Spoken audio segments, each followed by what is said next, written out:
La verdad se destapa y estampida de ratas. El diablo viste corbata, pone en la mesa la plata. La revuelta se desata, mata el ego, mata el miedo. Emprende el vuelo, rasga el cielo. Llueve fuego, llueve hielo, es el fin. Siente cómo se derrite tu blin blin. Siente cómo se reúne nuestro mitin. Ey, puños en el alto, surcan el asfalto. La tierra se revuelve, busca un nuevo pacto. Exacto, ajá. Es el último acto, hay un grito salvaje, se derrumba el lenguaje, se agitan las banderas de mar a cordillera, música de las esferas que desploma la quimera.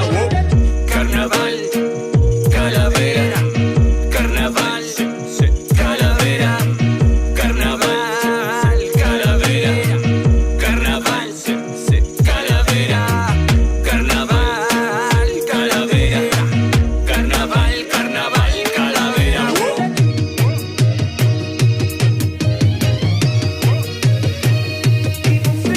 En este momento el sistema violento. Hola, ¿cómo están? Bienvenidas, bienvenidos a todas las personas que estén viendo esta transmisión en vivo y por supuesto a todas las personas que van a ver esto en el futuro. Como siempre, les agradecemos mucho por estarnos acompañando el día de hoy como que nos pusimos de etiqueta porque vamos a recibir a una mujer que admiramos muchísimo, que desde el punto de vista nuestro es una de las personas más importantes de la política en nuestro país. Ella es diputada del Partido Comunista y también obviamente es candidata a diputada en la próxima elección por el Distrito 9. Nos enorgullece profundamente y estamos muy contentos de recibir el día de hoy en el 6º capítulo de Saltar el Torniquete a la diputada Carol Cariola. Hola Carol, de nuevo. Tremenda presentación, Gonzalo, muchas gracias. Hola, qué gusto de saludarte, saludar a todos y a todas quienes nos están viendo o escuchando quizás también. Ahora uno pone las transmisiones cuando va en el auto o en la bicicleta o qué sé yo, caminando. Y bueno, no solo es vernos, sino que también escucharnos. Así que bueno, muy contenta de estar aquí en Saltar el Torniquete. Gracias por la invitación. Carol, de nuevo reiterar muchas gracias a ti porque soy testigo del tremendo día que has tenido y yo me imagino en general la agenda súper ocupada y hacerte este tiempo para conversar con nosotros solo lo podemos agradecer como equipo. Y yo de verdad siento que la presentación que hice es lo mínimo porque soy un fan desde hace muchos años de toda la pega que tú has hecho en todo este tiempo y esa pelea sostenida. Como te contaba un poquitito antes de partir, a nosotros nos interesa y nos ha interesado siempre como historizar un poquitito al ser humano que está detrás de esta persona pública. En general la gente te conoce como diputada, dando peleas, etcétera, pero obviamente quién tú eres hoy día tiene que ver con una historia y me gustaría partirte preguntando un poco. Yo reconozco que te he visto como muchas veces, como en La Divina Comida, cuando estuviste en El Sentido del Humor, que es un programa que me encanta, y entonces a mí me sorprende que una persona, una mujer haya sido tan comprometida políticamente desde muy pequeña, y yo te quisiera preguntar un poco cómo llegó a ti esta impronta, ¿no? De tener tanta conciencia social, de que te importen el resto de las personas, de un poco poner tu vida al servicio de las y los otros. Sí. Bueno, sí, yo creo que la vocación pública en cierta medida se va construyendo, ¿no? No es algo como que te llega así como un mandato divino, sino que más bien está vinculado también con la experiencia de vida, con el entorno, con las cosas que a uno le van ocurriendo. Al menos así fue mi experiencia. Yo nací, Gonzalo, en una población, la población Lo Hermida de Peñalolén. Vengo de una familia trabajadora, de esfuerzo, como gran parte de las familias trabajadoras de nuestro país. Digo el gran parte porque el 90% de los chilenos y chilenas son familias de esfuerzo, de trabajo, que tienen que hacer mucho para poder tener lo que tienen, ¿no? Para poder parar la olla cotidianamente. Mi abuelo era obrero de la construcción, él trabajaba en una barraca de madera. Mi familia, mis padres en particular, son fueron personas que, como muchas otras personas o jóvenes en ese tiempo de la generación de los 80, de alguna manera quedaron estancados producto de la dictadura militar, con muchas trancas, con muchas situaciones que lamentablemente no les permitieron desarrollarse en otros ámbitos. Y bueno, cuento un poco ese contexto, ¿no? Porque creo que es un contexto relevante para entender cómo a uno le nace la conciencia, en definitiva, como dice la Rigoberta Menchú, ¿no? Así me nació la conciencia. Bueno, hay un momento en la vida en el que a uno le nace la conciencia y que te das cuenta y miras a tu entorno y te das cuenta de que hay desigualdades. Yo me acuerdo perfecto de haber visto a mi abuelo llegar en bicicleta, porque él se iba en bicicleta a su trabajo durante las tardes, salía muy temprano a las 6 de la mañana y volvía muy tarde en la tarde-noche, qué sé yo, cansado, agobiado, etcétera. Y luego en algún momento yo vi que mi abuelo se jubiló y con una pensión miserable, con una pensión tan miserable como la de muchos trabajadores en Chile, la gran mayoría, producto de un sistema de pensiones brutal, terrible. Trabajó más de 40 años en un mismo lugar y lo indemnizaron por 11 años de servicio, cuando en realidad habían sido, imagínate, muchísimos más.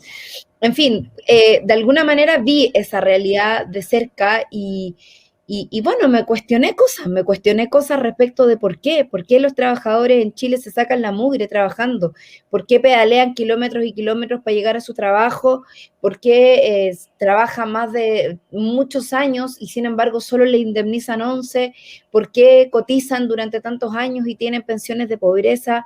Y bueno, mi abuelo fue un determinante muy grande para poder de alguna manera ir atendiendo esa realidad. Además, él era dirigente sindical. No era cualquier trabajador, era un trabajador organizado, era un trabajador con mucha conciencia política de clase, que me inculcó de alguna manera también eso, ¿no? Esa fuerza con la que yo lo veía levantarse todos los días y al mismo tiempo también luchar por mejores condiciones.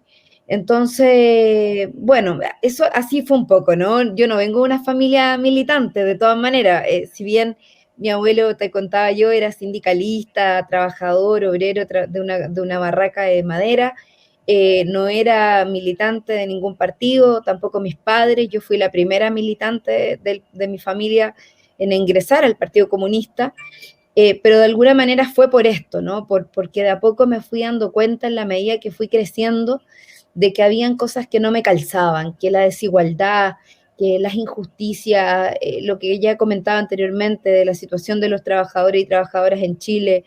Fui dirigente estudiantil en el colegio desde chiquitita, de hecho tenía inquietudes con cómo generar organización, me metí, fundé el primer centro de alumnos en el colegio, estudiaba en un colegio de enseñanza básica donde, bueno, no había centros de alumnos porque no hay centros de alumnos en la básica, y yo me di cuenta que mi papá me contó un día que él había sido parte de su centro de alumno, él había estudiado en el INSUCO. Y bueno, y así, fueron muchas cosas, ¿no? Que fueron constituyendo incentivos, acciones, conocí personas, amigos, un pololo tuve por ahí también, que sus papás habían sido de la Jota, había tenido un papá en el frente, en fin, es una historia con hartas cosas que de alguna manera me fueron llevando por un camino que finalmente se hizo mi camino como sin retorno, por decirlo de alguna manera. Así que así me nació la conciencia, Gonzalo.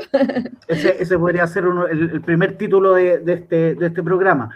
Carol, Aunque sea un poco porque ya lo dijo la Rigoberta Menchú en algún escrito por ahí.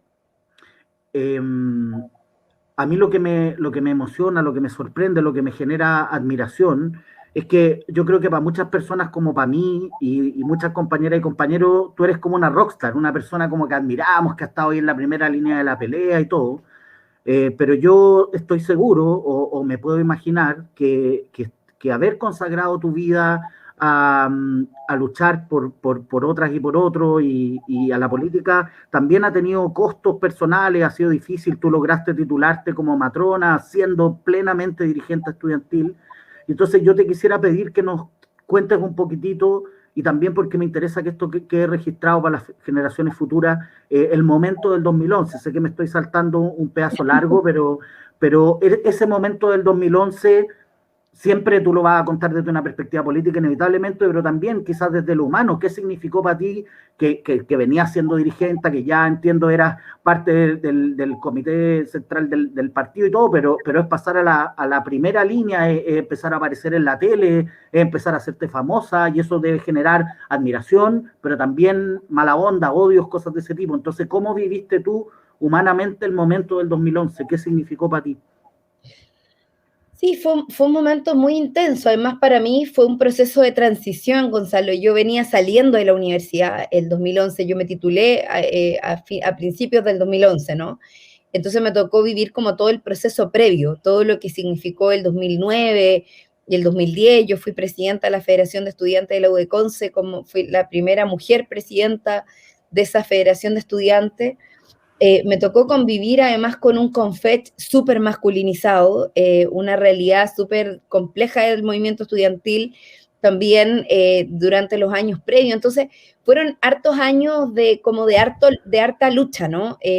Para mí el 2011 fue como el proceso cúlmine, por decirlo de alguna manera, o el momento cúlmine de un proceso de acumulación de varios años. No partió el 2011 todo. El 2011 logramos como que cuajara de alguna forma lo que ya veníamos construyendo. Nosotros el 2009 tuvimos un encuentro, un congreso nacional universitario triestamental, que fue inédito, donde participaron miles de personas a nivel nacional, donde estaban los trabajadores, las trabajadoras, los académicos, académicas y también las y los estudiantes. Entonces, yo lo viví muy intensamente, quiero decirte, estaba titulándome, recién como dando inicio a una nueva etapa de mi vida, pero al mismo tiempo asumiendo como secretaria general de las Juventudes Comunistas. Yo era en ese momento la encargada nacional del área estudiantil de la J.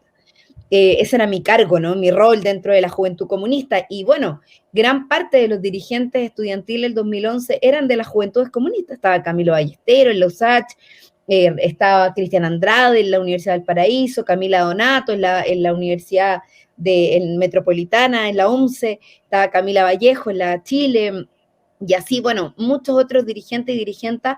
Yo venía de ser presidenta de la FEC, también había estado estuve participando en los Confech hasta mediados más o menos del 2011. Entonces, bueno, fueron años bien intensos en lo político, en lo social, en lo personal, ya que tú me llevas a la pregunta un poco a eso también.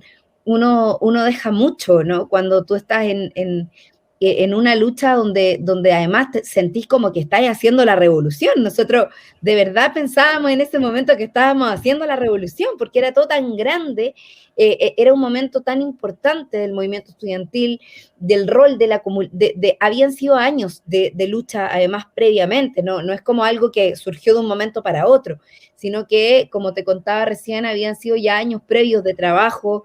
El 2010 levantamos una red nacional de voluntarios y voluntarias del mundo universitario también. Y bueno, obviamente que lo vivimos con mucha intensidad, porque además la represión era muy fuerte, había un gobierno de derecha, acuérdate tú que había asumido recién el gobierno de Piñera, su primer gobierno. Y bueno, nosotros estábamos ahí dando la pelea por la gratuidad de la educación. El 2011 todo partió por las becas Junaed. Esa fue uno de los primeros incentivos, ¿no? De la primera marcha, que yo recuerdo perfecto cuándo fue, porque fue el 28 de abril. Me acuerdo que lo discutimos ese año, cuándo iba a ser la primera movilización, y fue mucho más grande de lo que pensábamos. Después vinieron muchas más movilizaciones, donde además se fueron sumando progresivamente nuevos actores sociales. Terminó siendo una movilización transversal, nacional, donde no solo estábamos las y los estudiantes, sino que también actores sociales y políticos que se involucraron con esta demanda tan justa, que era la gratuidad de la educación, que era tener que la educación fuera un derecho social garantizado. Y bueno, y obviamente eso significaba, no sé, estar horas hasta muy tarde a veces en la noche, desde pintando un lienzo hasta al día siguiente organizando un acto, porque cada marcha terminaba con un acto, armando una conferencia de prensa, sacando un comunicado, coordinándonos con las distintas organizaciones, con los distintos frentes, con las distintas federaciones a nivel nacional. Bueno, fue un desgaste tremendo, muy intenso, pero también muy rico.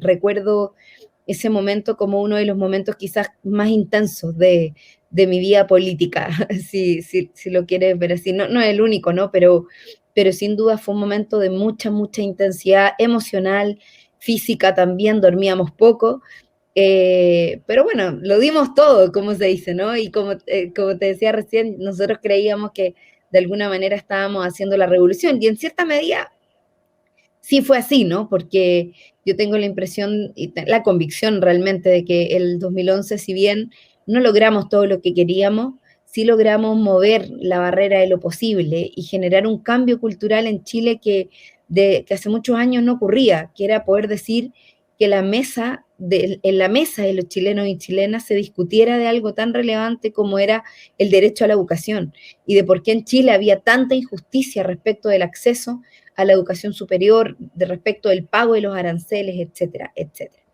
Bueno, eso un poco como en el contexto y también en lo más particular o personal respecto de eso.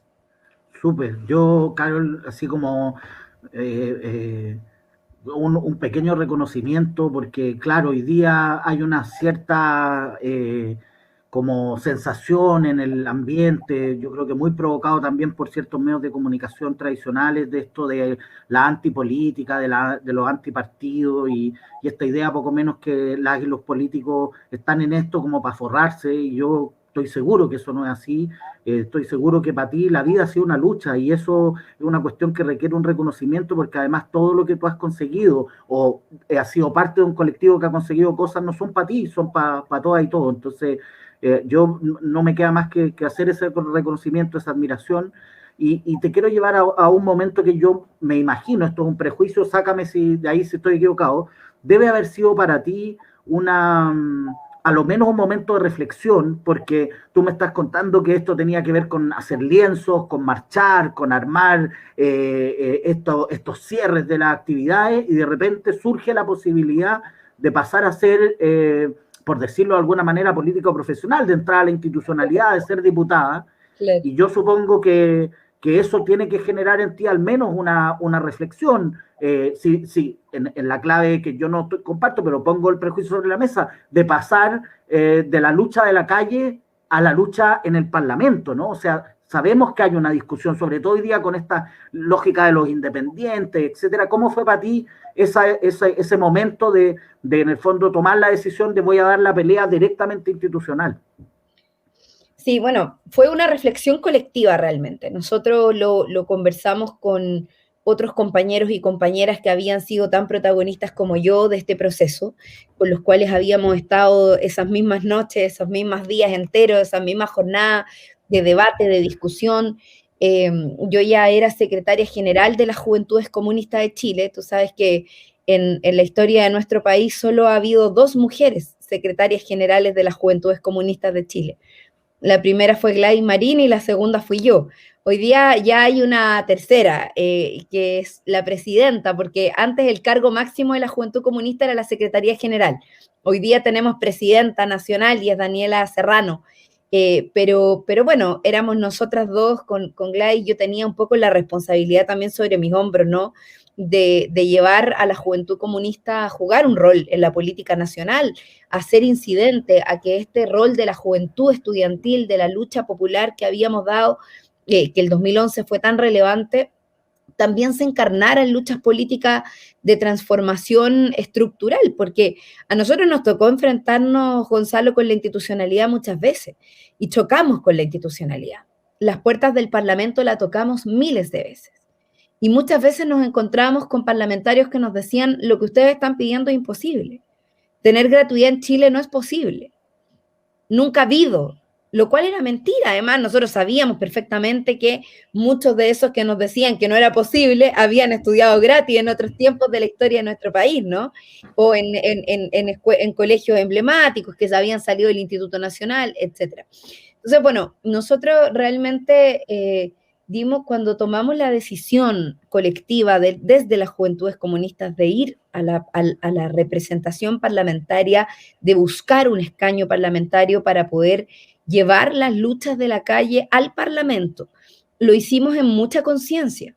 Y lo que dijimos fue: no podemos permitir que esa institucionalidad añeja oscura, esa institucionalidad que no nos gusta, que lamentablemente está absolutamente elitizada, se siga manteniendo en el espacio donde se toman las decisiones y que finalmente nosotros nos saquemos la mugre dando la lucha en la calle y sin embargo, cuando hay que tomar decisiones son ellos los que apretan un botón, votan y nos quedamos nosotros pagando.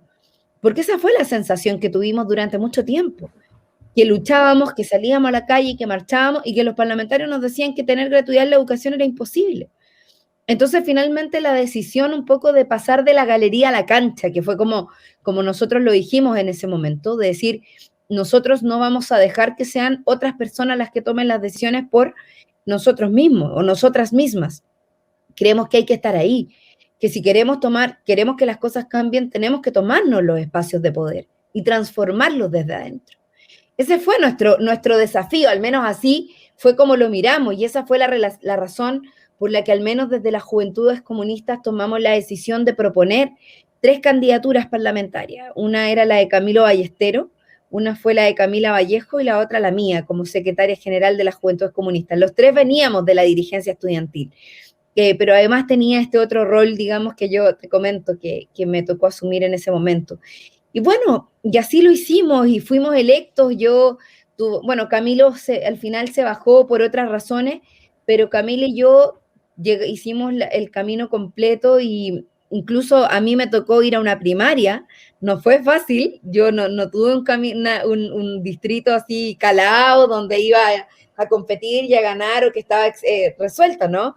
Me tocó enfrentar una primaria me acuerdo en ese momento con Francisca Saldívar, que había sido ya candidata a alcaldesa varias veces, con el secretario general del Partido Socialista, estaba el secretario general del partido del PPD, o sea, lo menciono así porque no fue una primaria fácil, fue una primaria con personas que en ese momento, me acuerdo, porque estábamos como en este proceso de configurar además la nueva mayoría, como que venía todo el proceso de disputa de lo que iba a ser finalmente el gobierno posteriormente. Nos tocó de alguna manera hacer ese tránsito y lograr yo por lo menos enfrentar esa primaria, ¿no? Y bueno, la gané con un 52%, nunca me voy a olvidar porque fue muy impactante, yo de verdad que muy impresionada cuando vimos los resultados de esa primaria, fue una primaria ciudadana. Y bueno, muy contentos también porque eso también significó que en la elección logramos obtener una primera mayoría parlamentaria en ese distrito, que en ese momento era el distrito 19, era Recoleta e Independencia solamente, tenía 2 comunas antes de que se hiciera la reforma del binominal y que se terminara con el binominal y lográramos establecer un nuevo mecanismo que hizo que los distritos se hicieran un poquito más grandes, bueno, bastante más grandes en realidad. Así que bueno, así un poco fue el camino, Gonzalo, fue, como te digo, una reflexión colectiva, fue una definición también que hicimos en su momento. Nosotros hicimos también parte de ese debate, la discusión de cómo lo habían hecho otros y otras, no estábamos inventando la rueda. Gladys Marín también fue secretaria general de las Juventudes Comunistas y a la vez diputada de la República a sus 26 años. Y mira la coincidencia, yo también asumí a mis 26 años como diputada de la República por primera vez, siendo secretaria general de las Juventudes Comunistas de Chile. Así que, toda esa responsabilidad histórica en cierta medida cayó sobre mis hombros y hemos tratado de hacerlo lo mejor posible durante estos años de lucha que, tal como decías tú, han sido realmente años de lucha, ¿no?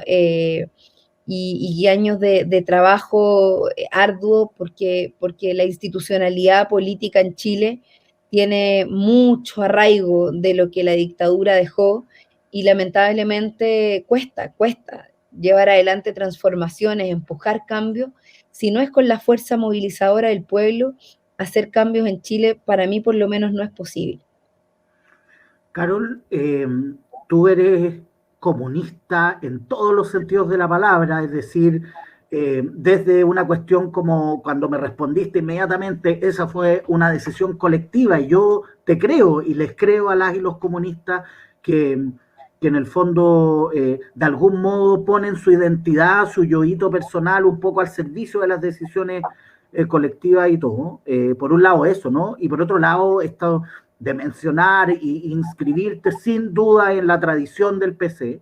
Entonces yo me parece a mí que tú eres una persona extremadamente autorizada para lo que yo te voy a pedir, y es que porque también te he escuchado una posición crítica, también te he escuchado, a pesar de ese amor por el PC, un amor condicional, no incondicional, y eso es muy bonito.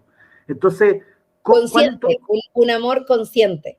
Perfecto, estupendo. Entonces, ¿cuál sería para ti, Carol, una reflexión desde adentro de lo que ha ocurrido con el Partido Comunista desde la llegada de la democracia, desde el fin de la dictadura, a lo menos militar, hasta ahora, digamos? Es decir, todo este tiempo de estar excluidos de la institucionalidad, un poco jugando este rol desde adentro y desde afuera, tomar la decisión de participar de la nueva mayoría, y hoy día estar en una posición construyendo Apruebo Dignidad con una perspectiva interesante. Sí. A ver, bueno, yo creo que la historia del Partido Comunista es conocida por todos y todas, ¿no? Nosotros tenemos una historia de un partido que ha vivido muy claramente las consecuencias de la persecución política durante la dictadura y posterior también, hay que decirlo, la transición para nosotros no ha sido fácil. El anticomunismo es algo que lamentablemente la dictadura y Pinochet en particular lograron incorporarlo en el ADN de una cierta generación que sigue creyendo que las y los comunistas nos comemos las guaguas, que las y los comunistas somos terroristas encubiertos, que las y los comunistas, bueno, en fin, muchas cosas, ¿no? que han intentado instalar de nosotros y nosotras como fuerza política, y que de alguna manera también ha hecho cómplices a quienes nosotros hubiésemos querido tener de aliados y aliadas desde un principio. Lo digo así muy abiertamente, porque la exclusión del Partido Comunista desde los 90 hasta la fecha, o durante la exclusión que tuvimos durante la transición política, que nos costó muchísimo romper, muchísimo, también fue algo pactado, ¿no? Fue algo ante lo cual ciertos sectores de lo que conocíamos en ese momento como la concertación, sectores mayoritarios al interior de ellas, definieron derechamente mantener un sistema binominal que estaba hecho y pensado para excluir a otras fuerzas políticas y especialmente a las y los comunistas, que fue uno de los partidos más perseguidos, y no solo perseguidos, sino que además posteriormente denostado por la dictadura, por sus cómplices civiles, por sus senadores designados. O sea, nosotros fuimos los que más nos opusimos a que la dictadura dejara esa estela que finalmente dejó posterior a la recuperación de la democracia. O sea, tener a Pinochet como senador designado, como un senador, como una autoridad protegida, al dictador, al asesino, haberle protegido ese rol, ese cargo. Yo hoy día lo miro hacia atrás, Gonzalo, no lo entiendo. Y cuando me toca conversar esto con otras personas de otros países, se siguen cuestionando hasta el día de hoy el cómo en Chile hay tanta impunidad que respecto de lo que ocurrió en la dictadura militar, que incluso llegamos a tener a Pinochet como un senador designado y vitalicio. Entonces, es una situación que yo no la dejo pasar nunca, y cada vez que lo puedo lo digo, porque tú decías muy bien, estos son registros que quedan para la historia, y la historia y las nuevas generaciones tienen que, de alguna manera, hacer conciencia de lo que en Chile pasó, no solo con el Partido Comunista, sino que con todo el contexto de lo que significó la dictadura y sus consecuencias posteriores. Toda la instalación del modelo económico que hasta el día de hoy está vigente, una constitución intocable que tuvimos hasta el día de hoy, y ante lo cual, bueno, yo creo que el rol del Partido Comunista, más allá de mi militancia, ¿no? Que claramente yo opté por militar en el Partido Comunista porque me identifico no solo con sus ideas, sino que porque también tengo una tremenda admiración de su historia. O sea, la historia del Partido Comunista ha sido una historia heroica, de lucha, de resistencia, de valentía. A nosotros nos asesinaron a 2 direcciones políticas completas durante la dictadura y a fines de ella. la lucha y la resistencia de nuestros compañeros. Ayer conmemoramos el Día Internacional de los Detenidos y Detenidas Desaparecidas y Desaparecidos. Bueno, nosotros todavía tenemos diputados, parlamentarios, senadores que están desaparecidos de nuestras filas, compañeros que jugaban roles en la Unidad Popular y que hasta el día de hoy no sabemos dónde están. Compañeros y compañeras de nuestras filas que todavía, que no sabemos, que sus familias nunca han podido encontrar una respuesta. Todavía hay secreto militar. Entonces, digo todo esto porque me parece que es importante poner en contexto el rol que ha tenido el Partido Comunista y cómo se ha desempeñado, cómo se ha desenvuelto en un país profundamente conservador en muchos aspectos, donde hemos estado tutelados, nuestra democracia ha estado tutelada por lo que la dictadura militar dejó, tanto en su constitución como en el modelo económico. Y bueno, nosotros hemos estado fundamentalmente abocados a transformar esa realidad, a cambiar el modelo económico. Nosotros desde muchos años que venimos hablando de construir una política antineoliberal, no lo venimos diciendo desde el 2011 ni desde el 18 de octubre. Hablamos de la política antineoliberal, de generar un nuevo modelo de desarrollo, de cambiar la constitución. Era parte del programa de Gladys Marín en el año 94. Entonces, digo todo esto porque para nosotros obviamente no ha sido un camino fácil, pero también ha sido un camino de lucha que de alguna manera ha ido encontrando espacio en el pueblo de Chile. Con dificultad, no lo voy a negar, el camino ha sido largo, tedioso, nos costó mucho romper la exclusión en el Parlamento antes de que nuestros compañeros ingresaran, cuando logramos que 3 de nuestras filas, el diputado Teller, el diputado Carmona y Hugo Gutiérrez, ingresaran como parlamentarios. Después a eso nos fuimos sumando otros en el camino, ¿cierto? Pero bueno, hemos ido haciendo apuestas, la nueva mayoría fue una apuesta también, una apuesta de la cual yo saco lecciones positivas y negativas. Positivas en el sentido de que logramos en ese programa de gobierno incorporar transformaciones importantes que, si bien no terminaron con el neoliberalismo, sí les generaron ciertas fisuras. La gratuidad de la educación, por ejemplo, como una política pública de transformación estructural en materia de acceso a la educación en Chile, para mí es una fisura el neoliberalismo. No un quiebre, pero sí una fisura. Entregarle educación al pueblo de Chile, a los que antes no podían estudiar, a los que no podían pagar por la universidad, obvio que fue una transformación importante y por algo la derecha se opuso con toda su fuerza a que eso ocurriera. Sebastián Piñera hasta el último minuto dijo que la educación era un bien de mercado y que se podía transar, y nosotros nos opusimos a eso. Y ese proyecto de nueva mayoría de alguna manera logró sentar las bases de ese proceso de cambio que todavía no está culminado, pero que de alguna manera inició con este proceso de gratuidad que hoy día establece un 70% de gratuidad en la educación superior, y también un proceso de desmunicipalización para la educación escolar, para resguardar igualdad de condiciones a todos los estudiantes de nuestro país, que la derecha estancó, dejó de implementar esa política pública, lo cual es inaceptable, pero bueno, es parte de lo que significa tener un gobierno de derecha en nuestro país. Entonces, bueno, digo todo esto porque no ha sido fácil, pero también yo tengo la plena convicción de que hemos logrado hacer avanzar nuestra política. Y eso se ve representado no solo en que tenemos una mayor representación parlamentaria, en que tenemos como partido un trabajo en el territorio, en los territorios, en el mundo sindical, con los trabajadores y trabajadoras, sino que además porque acabamos de tener una de las candidaturas presidenciales más competitivas que tuvimos después de la revuelta popular más importante que Chile ha tenido después de la recuperación de la democracia.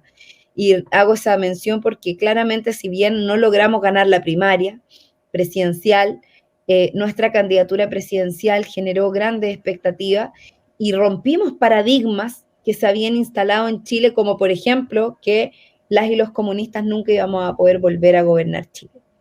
Y yo creo que hoy día ese paradigma o ese estigma que de alguna manera se había construido sobre nosotros se ha ido rompiendo, y se ha ido rompiendo también porque hemos sido capaces de demostrar desde los gobiernos locales.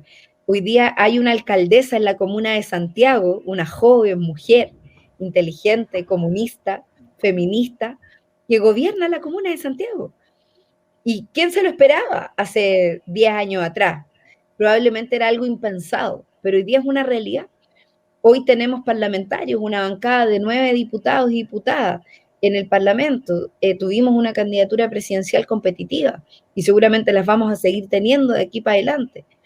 En fin, creo que nuestra política ha avanzado, Gonzalo, nos sentimos orgullosos de eso porque no ha sido fácil, pero aún así nosotros, yo creo que una de las cosas que le ha permitido al Partido Comunista avanzar es ser coherentes con las políticas y las transformaciones y las propuestas que hemos tenido durante muchos años.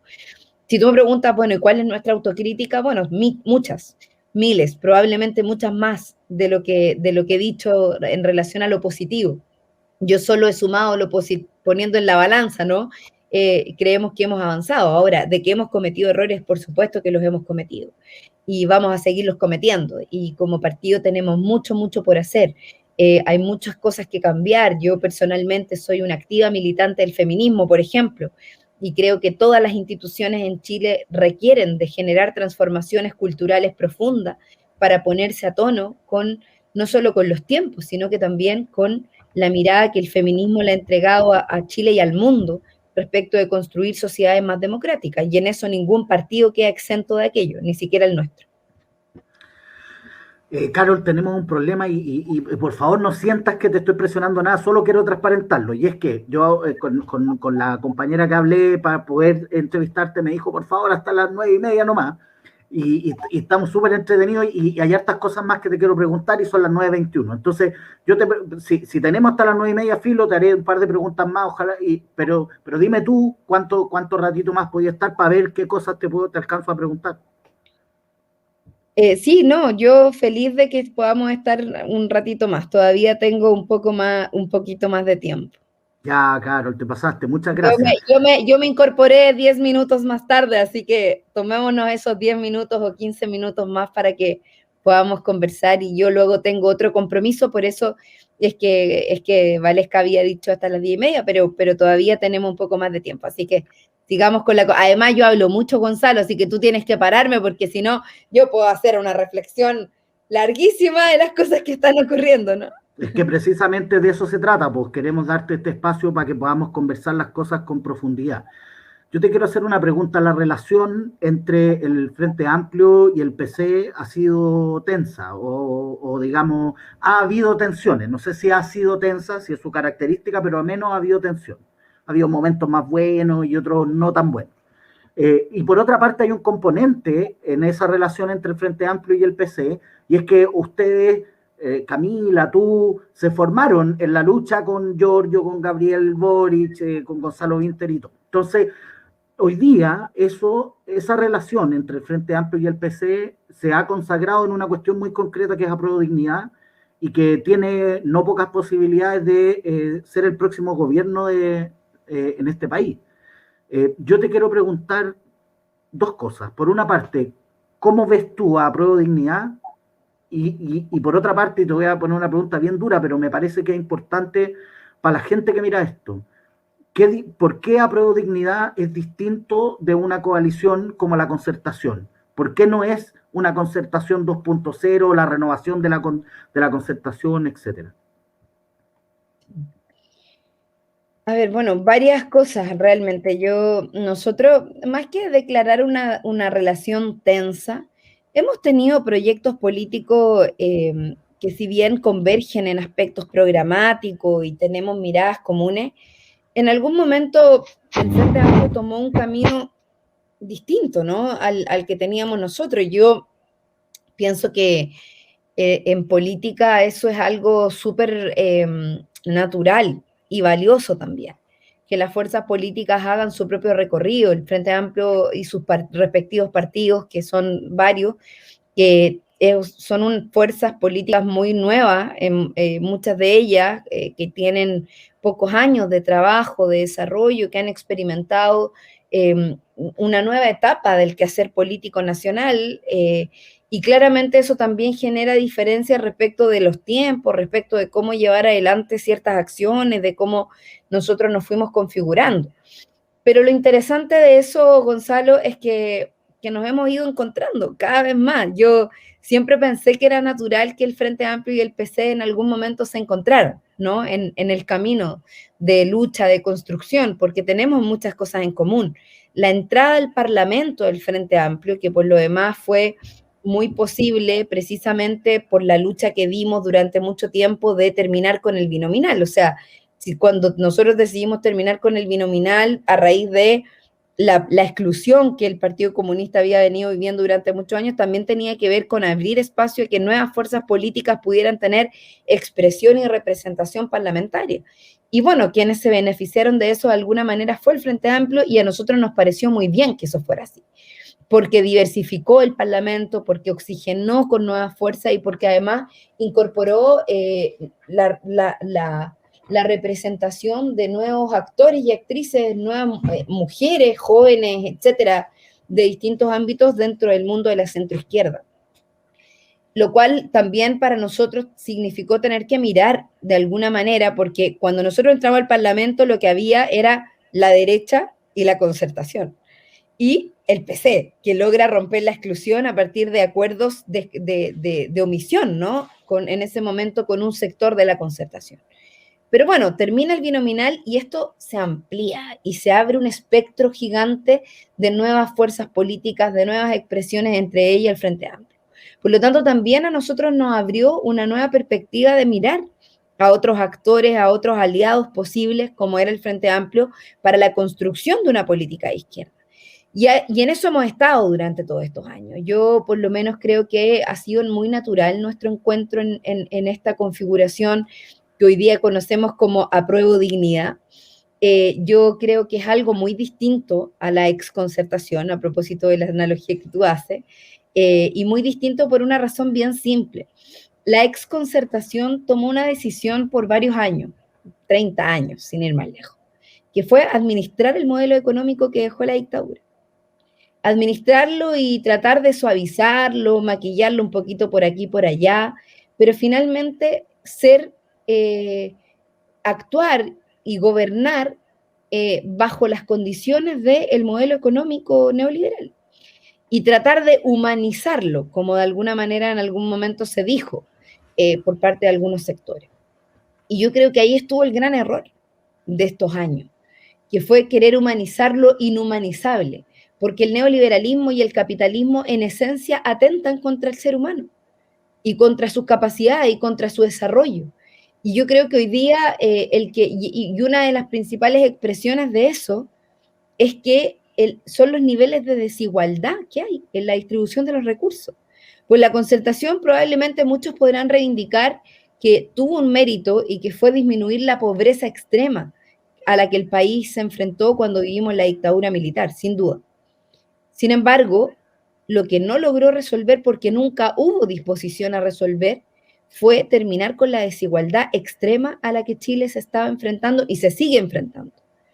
O sea, es cosa de ver cómo hoy día hay un 1% de la población que concentra más del 90% de los recursos y cómo hay un 99% que se tiene que repartir el resto de los recursos, que no es más del 10%. Y esa realidad es una realidad vergonzosa. Año tras año, Chile figura dentro de los países con más desigualdad en América Latina y el mundo. Y eso no es consecuencia de la nada. Eso es consecuencia del modelo económico, un modelo extractivista, de un modelo depredador, de un modelo que concentra la riqueza en unos pocos, a costa de la pobreza y de la apropiación del trabajo de otros. Sí, esa es la realidad. Entonces, la diferencia de esta nueva propuesta política que es Apruebo Dignidad es precisamente su carácter antineoliberal. Y en eso yo quiero ser muy enfática. Nosotros, cuando tomamos la decisión de ir a una primaria presidencial entre Daniel Jadwe y Gabriel Boric, fue precisamente bajo el compromiso explícito de que el programa de gobierno que llevara adelante la candidatura que surgiera como ganadora de esa primaria iba a ser en el marco de un gobierno, de la construcción de un gobierno antineoliberal, es decir, de un gobierno transformador que se propusiera generar cambios estructurales en el sistema productivo de nuestro país, en la matriz productiva de nuestro país. El sistema extractivista ya no da para más. Lo único que ha hecho es depredar el medio ambiente, destruirlo todo. ¿A costa de qué? A costa precisamente de las personas, de la vida humana, y no precisamente en función de los intereses mayoritarios del pueblo de Chile, sino que muy por el contrario, a costa del pueblo de Chile, y en función de los intereses particulares y acotados de un grupo minoritario de personas que se han enriquecido durante todos estos años. Mira, durante la pandemia salió una noticia muy importante, que era que los súper ricos, ese 0,1% más rico de Chile, que no son más de 1.500 familias, habían aumentado su patrimonio en un 20%, mientras que el resto de la población, es decir, la gran mayoría de los chilenos y chilenas, habían disminuido su patrimonio y además habían aumentado sus deudas. Y se habían empobrecido aún más, porque se habían tenido que gastar lo que no tenían para poder sustentarse en una pandemia donde además el gobierno de derecha que tenemos con Sebastián Piñera nunca quiso entregar apoyos reales a las familias que tenían necesidades concretas. Recién el segundo año logramos tener el ingreso familiar de emergencia por un par de meses. Pero por eso es que los retiros han sido tan importantes y por eso yo estoy tan de acuerdo con el cuarto retiro, porque creo que las familias tienen deudas acumuladas por más de un año y medio en que no recibieron un solo peso por parte del Estado chileno para poder ayudarlos a paliar la pandemia. Entonces, bueno, no quiero irme para otro lado, pero lo que te quiero decir es que la diferencia fundamental tiene que ver con eso, con el proyecto de transformador que Apruebo Dignidad representa en función de una propuesta antineoliberal, estructural, de cambio profundo, no de cambios cosméticos, no de la administración de lo mismo de siempre, sino que de generar un cambio estructural. Y es por eso que hemos estado en proyectos distintos con unidad constituyente. Es por eso que hay sectores, incluso del Partido Socialista, que hoy día se manifiestan mucho más favorables a la propuesta de Apruebo Dignidad que al proyecto que representa una candidata demócrata cristiana. Que todos sabemos además cuál ha sido el proyecto que la democracia cristiana ha defendido por años. Han sido los principales defensores y protectores de la Constitución y han sido los principales defensores y protectores del modelo en la medida de lo posible. Carol, yo te escucho, me emociono, pero porque a mí me gusta esta cuestión, po. Entonces yo cacho cuando tú hablas y yo entiendo, pero yo supongo y espero, si nosotros estamos haciendo bien la pega, que esto ojalá lo vea la gente común y corriente, ojalá lo vea la gente que no vota, ojalá lo vea la gente que ha perdido la esperanza en la política. Si hay alguien que le puede, restablecer la esperanza a la gente y el compromiso son ustedes, las dirigentes y dirigentes jóvenes y apasionados. Entonces yo te quiero preguntar una cosa, porque yo creo que hoy día, después del 18 de octubre, a algunos uno les puede creer y a otros no, pero yo creo que hasta Sichel dice que él es antineoliberal. O sea, Lavín lo dijo explícitamente. Uno puede decir que está mintiendo, que es un tramposo y es un canalla, pero lo dijo. Lavín dijo que era socialdemócrata. Claro, y eso significa que es un poco ser antineoliberal. Y por supuesto que lo que hoy día se llama unidad constituyente, dicen, declaran que son antineoliberales. Y yo comparto tu diagnóstico, que profundizaron el modelo, pero hoy día parece que todo el mundo es antineoliberal.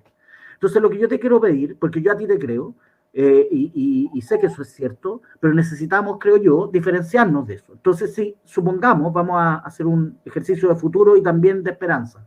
Si hubiera un gobierno de Apruebo Dignidad, para ti, ¿cuáles serían los elementos centrales? 3, 4, esto siempre va a estar determinado por la correlación de fuerzas, hasta dónde nos van a apretar y los medios de comunicación, todo. Pero tú, para que tú dijeras, yo me siento tranquila de lo que hemos logrado hacer y este verdaderamente fue un gobierno antineoliberal, ¿cuáles serían 3 o 4 cosas centrales que marcan la diferencia con administrar el modelo, con maquillar el modelo? Sí, no, solo hacer un alcance, ¿no? Yo creo que la socialdemocracia en Chile ha sido una socialdemocracia neoliberal.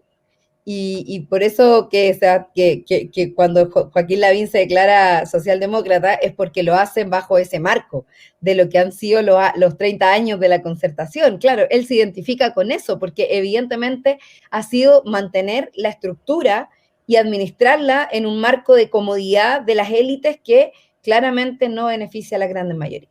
Pero bueno, haciendo esa salvedad, Ojalá fueran todos antineoliberales, Gonzalo. Ojalá realmente todos y todas estuvieran dispuestos a generar un proyecto de cambio estructural y profundo, que se propusiera un nuevo modelo de desarrollo profundo también, de cambio en el sistema productivo. Yo ahí te decía, terminar con el extractivismo, darle valor agregado a nuestros recursos naturales. Yo creo que recuperar nuestros recursos naturales, nacionalizar el cobre, nacionalizar el litio, nacionalizar el agua, son elementos claves para pensar en un nuevo modelo de desarrollo. Por lo menos para mí, yo creo que Chile no puede seguirse sustentando en base a que existan empresas extranjeras, empresas transnacionales que se vengan a apoderar y administrar nuestros propios recursos naturales. Incluso creo que eso es atentatorio de nuestra propia soberanía. Entonces, yo realmente creo que estamos en un momento muy relevante para que estos cambios además sean coherentes con lo que el propio proceso constituyente está llevando adelante. Yo creo que un nuevo gobierno transformador también tiene que ser muy respetuoso de la implementación de lo que ese proceso diga, ¿no? Del cual yo espero, por ejemplo, surjan elementos como la plurinacionalidad, el reconocimiento del Estado-Nación mapuche, a propósito, o sea, del pueblo-nación mapuche dentro del Estado chileno. Yo creo que la convivencia con el pueblo mapuche tiene que ser distinta y con los pueblos indígenas en general. Creo que ahí también hay un punto fundamental de un cambio estructural respecto, por ejemplo, de las tierras, de la apropiación indebida de tierras que han tenido las forestales. Ahí hay un problema concreto respecto de cómo se expresa el extractivismo. Cuando tú termines con el extractivismo como modelo productivo base, las forestales ya no van a tener nada más que hacer de la forma en que se han comportado, que no es una forma sustentable, que no es en una propuesta que resguarde el medio ambiente, al contrario, han llenado el sur de Chile de pinos y eucaliptos, y todos sabemos lo que significa eso. Y bueno, para quienes no lo saben, significa dañar la flora y la fauna nativa del sur de Chile, pero además establecer mecanismos de utilización excesiva del agua, y por eso es que las napas subterráneas, por eso los menocos, como los llaman, la machi o las machis, a propósito del cuidado de estos acúmulos de agua subterránea que hay como reservas en nuestro país, se van secando, porque el eucaliptus no solo acidifica la tierra, sino que además consume grandes cantidades de agua, al igual que el pino. Claro, son de fácil crecimiento, de rápida producción, ayudan a las forestales, pero ¿a costa de qué? De la depredación de nuestro país, de nuestro medio ambiente. Y eso no puede ser, o de altos grados de contaminación. En Chile la productividad, por ejemplo, de las mineras no es sustentable y lo hacen a costa del agua de todo y todas, muchas veces sin pagar un solo peso. Entonces, digo todo esto porque son parte de los elementos que para mí son fundamentales en la línea de pensar una nueva matriz productiva y un nuevo modelo de desarrollo desde el punto de vista de lo económico. También creo que hay otros elementos que son fundamentales para poder determinar un proyecto antineoliberal, ¿no? Y que tiene que ver con establecer derechos laborales claros, donde las y los trabajadores, la reforma del Código Laboral en Chile es fundamental. Mira, yo partí contando mi historia respecto de lo que para mí fue tan significativo del pago de los 11 años de servicios a mi abuelo. Una de las grandes demandas de los trabajadores es que les paguen los años de servicios que les corresponden, de los trabajados realmente. ¿Por qué? Porque ya son muchos años de abuso, con salarios miserables, que después además se traducen en pensiones miserables, como para que además les roben sus años de servicio a propósito de las indemnizaciones. Entonces, refundar un sistema de pensiones público, solidario, un sistema de seguridad social que garantice no solo el derecho a la salud y a la educación, sino que también un sistema de pensiones de jubilación digna. Yo creo que al menos ahí Gonzalo plantea un par de cosas en lo económico, en lo social, que a mí me parece que son fundamentales para pensar en recaracterizar el modelo económico en Chile y en construir un proyecto antineoliberal de verdad, y no cosmético, y no desde una socialdemocracia supuestamente antineoliberal que han demostrado ser todo lo contrario durante muchos años. Y que bueno, si hoy día, de todas maneras, yo no soy quien para juzgar a nadie, y siempre digo, de los arrepentidos el reino de los cielos, dicen por ahí. Y bueno, evidentemente que bueno que hay algunos que quieran declararse antineoliberal y que hoy día estén dispuestos a construir profundas transformaciones, que les haya hecho sentido lo que el movimiento social ha dicho en las calles, que la revuelta popular, lo que la revuelta popular puso de manifiesto como elementos claves para la etapa que viene en Chile. Súper. Por último, Carol, te quiero pedir, o sea, bueno, antes agradecer, siempre que entrevisto personas así que yo admiro tanto, me quedan como ganas y siempre digo, "Ay, ojalá podamos hacerlo de nuevo, porque hay tantas otras preguntas que me gustaría hacerte, pero yo creo, y eso te agradezco mucho, que iluminas como... después de tanto trabajar, de tanto luchar, de tanto estar ahí, se te ha ido armando en tu cabeza una idea de para dónde vamos y yo creo que es súper bueno poder escucharlo. Yo espero, y esa es una de las intenciones de este programa, cuando nosotros partimos hace un año atrás, la idea de tener un campo transformador que a lo menos incluyera al Frente Amplio y al Partido Comunista era un sueño y hoy día ya, a lo menos hoy, porque uno nunca sabe, porque la izquierda tiene siempre más ganas de pelear con la izquierda que con la derecha, es una realidad. Ese es nuestro problema. Y ojalá vayamos sumando más gente. Para terminar, Carol, como hay una admiración por parte nuestra como equipo hacia ti, te queremos pedir rápidamente para terminar algunas recomendaciones que para las personas que están mirando esto. Primero, no sé, un libro, que puede ser uno que estés leyendo ahora o uno que tú digas, oye, este me marcó la vida o me sirvió para ser mejor persona. Uy, mira, tengo aquí a mi alrededor, porque estoy en mi escritorio, muchos libros, así que, pero hay un libro muy importante que yo por lo menos quiero recomendar, creo que no lo tengo tan a la mano, El pero Manifiesto Comunista. no, además del Manifiesto Comunista, no, El Patriarcado del Salario, de Silvia Federici. Se los quiero súper recomendar. Yo he transitado ya hace varios años desde la universidad en una doble militancia, además de ser militante comunista activa dentro de mi partido, ya conocido por todo y todas, he tenido una militancia en el feminismo muy fuerte, que me ha permitido además dotarme de más herramientas, de más elementos, de una mirada quizás también más profunda en ciertos aspectos de lo humano, que lamentablemente en Chile muchas veces no ha sido protagónica en las discusiones políticas.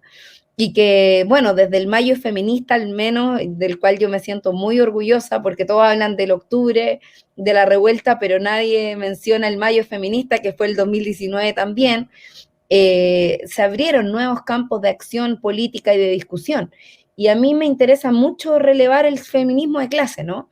Y entender que hay hoy día cuando yo hablaba delante de la apropiación del trabajo ajeno, que es algo que ocurre en Chile y que ocurre con las pensiones y que ocurre con los bajos salarios y que ocurre con lo que contaba recién de la indemnización por años de servicio, etcétera, y muchas otras cosas que ocurren con los trabajadores y que están consagrados en ese código laboral que hay que eliminar, porque es lo que nos dejó también una de las herencias de la dictadura militar, que hay que cambiar profundamente. Hay algo que tiene una doble apropiación, ¿no? Y que tiene que ver con el trabajo de las mujeres, el trabajo doméstico, el no reconocimiento del trabajo doméstico, los trabajos de cuidado. Las mujeres por año hemos sido relegadas a labores de cuidado, a labores domésticas, a labores de reproducción. Bueno, y cuando a nosotras nos quedamos en la casa, o hay mujeres que se quedaban o que se quedan aún en la casa para cuidar a un enfermo, para cuidar a un familiar adulto mayor o para cuidar a los niños o niñas, y que se postergan por eso. Mira, la pandemia dejó a la evidencia que eso sigue ocurriendo. Muchas mujeres perdieron su trabajo, producto de que o tenían que elegir en ir a trabajar o en cuidar a sus hijos e hijas en casa. Y perdieron su trabajo formal y dejaron de tener ingresos, la cesantía femenina se disparó. Entonces, te digo eso porque, bueno, el patriarcado del salario de Silvia Federici muestra esta contradicción, ¿no? De cómo por años ha habido una apropiación indebida de la sociedad del trabajo no remunerado de las mujeres en el rol doméstico. Y eso tiene que ver con que si tú le dieras valor al trabajo que hacen esas mujeres que se quedan en casa, cumpliendo cualquiera de estas labores, probablemente habría una valorización dentro del Producto Interno Bruto Nacional que nos sorprendería muchísimo. Y esos recursos, que hoy día no los está pagando nadie, alguien se los está apropiando. Porque alguien deja de pagar por ese trabajo que esas mujeres hacen gratis.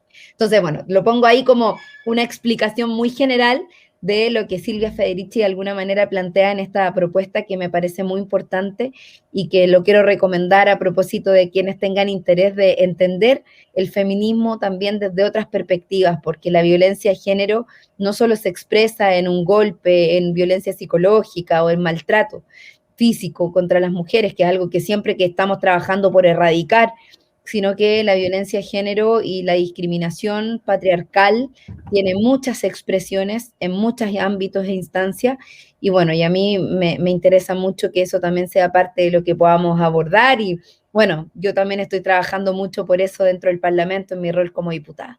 Así que esa podría ser mi recomendación, Gonzalo, esta noche. Una súper recomendación y súper bien argumentada además. Mira, ojalá algún día podamos volver a conversar, porque me gustaría preguntarte, pero voy a respetar tu tiempo. Si es que todas estas cosas que tú dices y que yo comparto y que he ido aprendiendo en los últimos años gracias a mis compañeras y compañeros, te ha costado convencer a la gente al interior de tu partido. Y no digo solo el Partido Comunista, sino que yo hago lo posible por ser marxista, he leído al Caballero harto, he estado metido en la chuchoca y sabemos que este tema en algún momento no fue muy central. Entonces, quizás algún día podremos hablar de cómo ha sido eso ahí, pues. ¿Qué está pasando al interior del PC con esos temas?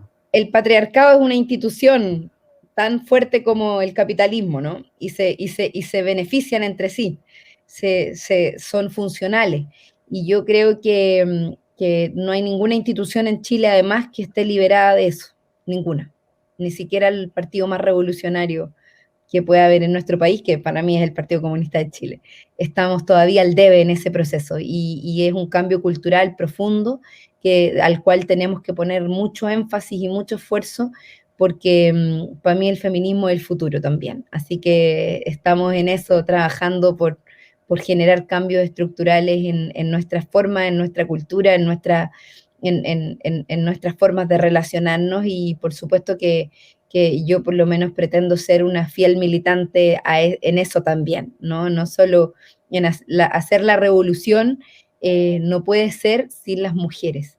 Y creo que ese es un elemento clave de las transformaciones que Chile está viviendo en este momento y que va a seguir experimentando de aquí a muchos años más. Oye, leí en los comentarios que alguien me saludaba por el Día Nacional de la Matrona y Matrones, así que muchas gracias, soy profesional matrona también, y aprovecho de pasar el dato que estamos apoyando con toda la fuerza a las matronas en esta demanda que han hecho de que se rechace el Código Sanitario, las modificaciones que se hizo por parte del Ministerio de Salud al Código Sanitario de manera inconsulta con los gremios de la salud. Así que todo mi respaldo y mi cariño a mis colegas matronas y matrones también en esta lucha que están dando. Va a quedar para la historia que en el programa Saltar el Torniquete la diputada Carol Cariola se tuvo que autosaludar porque al gallo que la estaba entrevistando, te juro que lo iba a hacer y te anticipaste. Felicitaciones. No, si no me autosaludé, mira, me saludó Karina Díaz Lara, que escribió ahí en el Facebook: feliz día, Carol, por tu profesión matrona. Sí, bueno, me sumo a la felicitación de la compañera. Claro, tú, Carol, eres una mujer multidimensional y eso fue lo que tú estudiaste, pero te dedicas también, o sea, hay que salvarte el día de la diputada, de la dirigente estudiantil, de la matrona y qué sé yo. Así que, bueno, toda mi admiración, todo mi cariño, te agradezco profundamente por este tiempo. Como que me duele un poquito el corazón de pensar que después de todo esto que hemos hablado vas a cortar y te vas a meter a otra reunión para que después nadie se le ocurra que las diputadas, los diputados son gente que se gana la plata fácil o que tiene una tarea fácil. Muchas gracias, Carol. Quiero decir expresamente y abiertamente que ojalá toda la gente vaya a votar por ti. Yo no soy militante del Partido Comunista, pero me encantaría que te vaya muy bien en la elección y por supuesto que el futuro para ti, para el Partido Comunista y para Prueba de Dignidad sea el mejor, porque ese futuro va de la mano con el futuro de todas las personas comunes y corrientes. Así es. Bueno, gracias, Gonzalo, por la entrevista, gracias a todos y a todas quienes nos estuvieron siguiendo en este programa, en esta conversación, Saltar el Torniquete. Ojalá seamos muchos más, sean muchas más las personas que se decidan saltar el torniquete, es necesario. A veces hay que romper las reglas un poquito para poder cambiarlas. Así que nada, estamos en eso y vamos a seguir ahí trabajando. Queda mucho por hacer. Esa es la razón por la que decidí repostularme después de mucho pensarlo realmente. Pero bueno, es nuestro último periodo, ese fue nuestro compromiso, un máximo de 3 periodos y lo vamos a cumplir y por supuesto que vamos a trabajar por hacer todo lo que ya iniciamos como trabajo parlamentario, las 40 horas, sin consentimiento, violación, derecho de la mujer a una vida libre de violencia, el royalty minero, el impuesto a los súper ricos, que son algunos de los proyectos que todavía tenemos pendientes, que iniciamos, que aprobamos en la Cámara y que hoy día están en el Senado y que queremos que sean leyes de la República. Así que vamos a seguir trabajando por eso ahí con las personas del Distrito 9, pero también, por supuesto, con todo el país, porque al final uno lo eligen de un distrito, pero representa al país completo. Perfecto, muchas gracias, Carol, buenas noches y que descansen. Bueno, muchas gracias a todas y a todos quienes miraron el programa ahora en vivo, quienes lo van a ver en el futuro. Cuesta hacer este programa, la verdad, porque como siempre les he dicho, un programa totalmente autogestionado, donde todo lo que hacemos lo hacemos con la voluntad, pero cuando pasan este tipo de cosas, o sea, nos sentimos como equipo agradecidas y agradecidos de la gente que viene para acá, pues. Así que bueno, si nos quieren ayudar para que siga viniendo gente tan interesante y bacán como la Carol y como todas las invitados que hemos tenido, suscríbanse en el YouTube, en el Facebook, en el Insta, porque mientras más seamos, más atraemos así como una gravitación a todas y todos quienes queremos tener acá. Así que les mando un abrazo gigante y que tengan buena semana. Chau. De las esferas que desploma la quimera.